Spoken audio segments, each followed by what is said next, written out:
not B-1. I was talking about the B-51 Mustang just a little while ago. It wasn't until the B-51 started flying, particularly the B's and C models with the Allison, that had been replaced with the Allison engine by the Rolls-Royce Merlin engine, and they could fly up to the 35,000 foot range and go all the way into Fort Worth, Europe with the B-17. It wasn't until that happened that we were finally successful in doing daylight range in Europe. The British did nighttime range. The Americans did daring daylight range.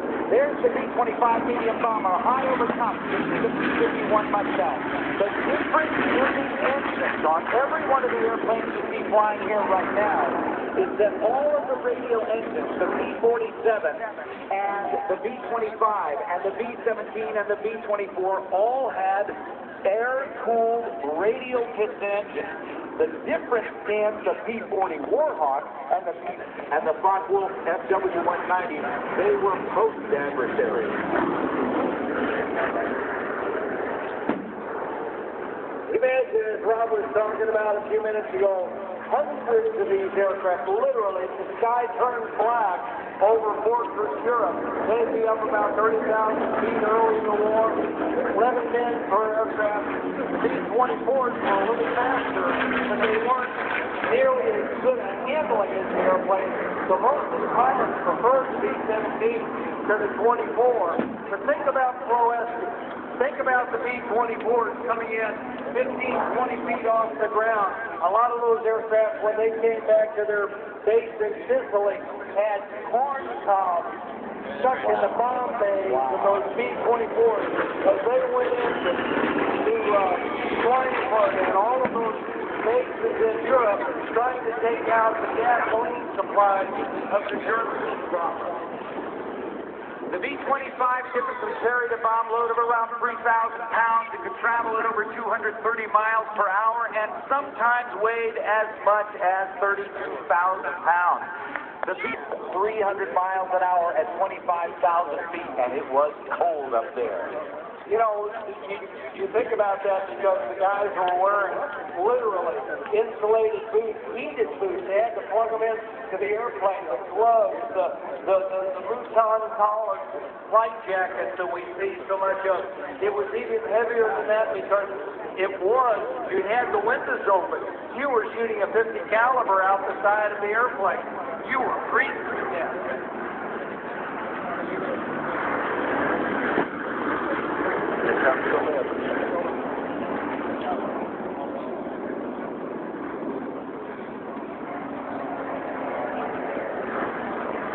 Now listen to the 25. It's a different sound.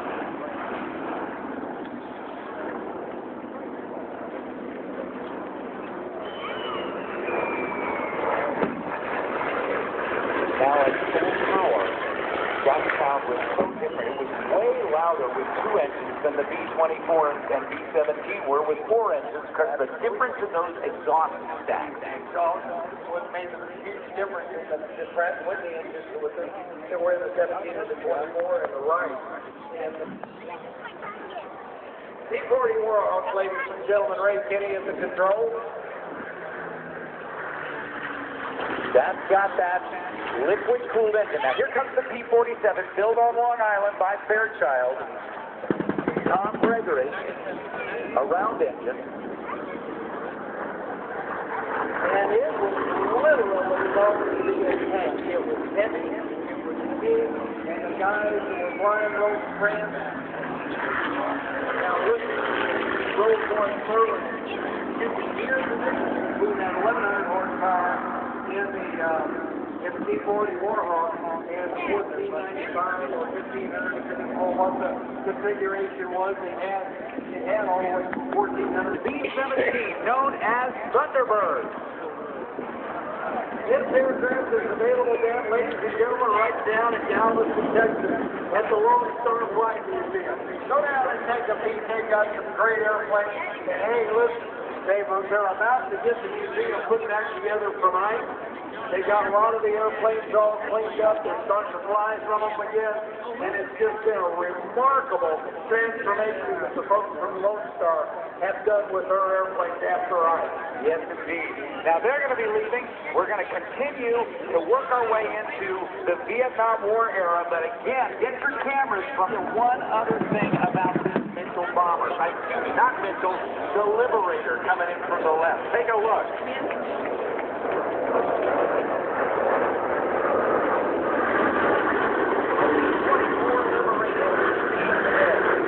And their flight, that dedication test, he's dedicated to Gary Austin, who passed away just a while ago.